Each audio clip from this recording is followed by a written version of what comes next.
It's Saturday night, race night at Accord Speedway. Located in upstate New York, Accord is the mecca of dirt track racing for thousands of race fans and hundreds of race teams across the Northeast. My name is Gary and I run the basic track operations now. As far as the maintenance of the track, picking the rocks, grading the track, all that kind of stuff. It's a lot of work. People don't realize what's involved in maintaining a racetrack, but I'll tell you, it's a full-time job. Working with my dad's very stressful because we have very similar personalities. A lot of screaming matches, but my mom takes care of a lot of the bookkeeping and inventory type thing. I just do the concessions. When there's a full moon, the drivers drive worse, everybody's on edge, there's a lot of controversy. No, it's a bad night when there's a full moon. And we had a full moon and Friday the 13th on one day. Was that day? It might have been that day, yeah. I think it was, we had a huge fight, like brawl. My sister comes on Fridays and takes care of the money, the payout, signing people in. See, part of the problem here is you have your kids working for you. Oh my God! I get yelled at more than anybody. This tire just flew off and bounced over the wall and just went straight to the And I was walking and it went over my head. I was like... During the week I do a lot of the cleaning job. The worst part of the job, and seeing that they pay me $3 an hour, it really doesn't seem worth it sometimes, you know? This is woman's work as far as I'm concerned, cleaning toilets, scrubbing toilets. And since they're not here and I get to do it, what the fuck? Oh my God. I'm like a scientist, I get to see people ate the night before. I'm very fussy with the track. I work real hard at keeping it smooth and nice, and want people to have a good race night. And then when something goes wrong with Mother Nature, sometimes people have a tendency of forgetting you can't control that. When they say we're having rain or we're having thunderstorms, then you don't even know if you're racing. So you're going through all the work and all the prep, and you figure you're not even going to need it. If they don't race, you know, you don't make any money, which this is a business. And if you don't make any money, it's hard to survive long winters.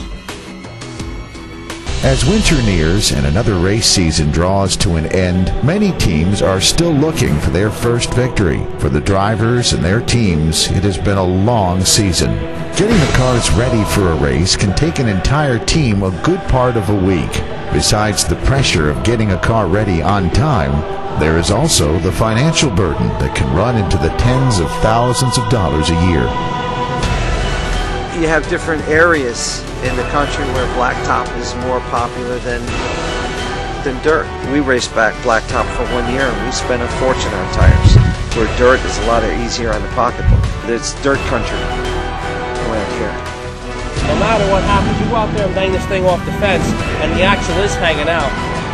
It doesn't matter how much it costs or how much time or what have you. You're over that trailer going, gimme, gimme, gimme, gimme.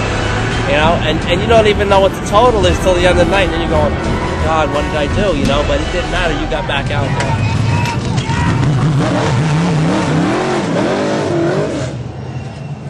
there. I always like the underdog or the little guy who's really struggling. They're sitting at the kitchen table and they got a pile of bills. And what am I going to do? Race this week?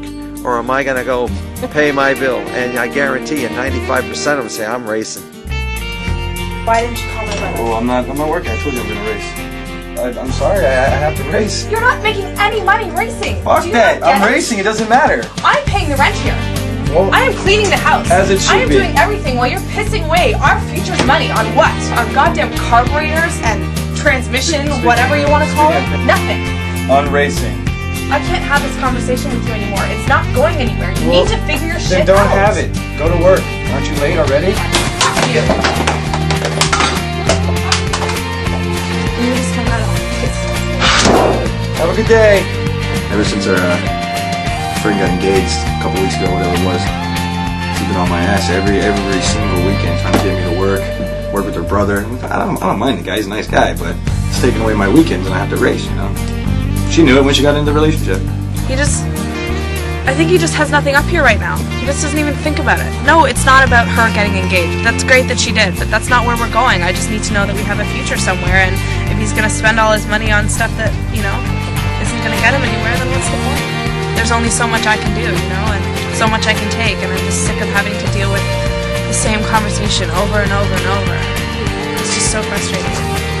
So whatever. I'm late for work, so. Oh, she get over it. She does this shit every weekend. And then you got these other guys that falls in their lap, and then they're always mad about something. They got a flat or they had an accident. You know, fucking 3 and 4, they turn the fucking lights off. I have got a straight fucking flag, and then they come in and go, and they're like,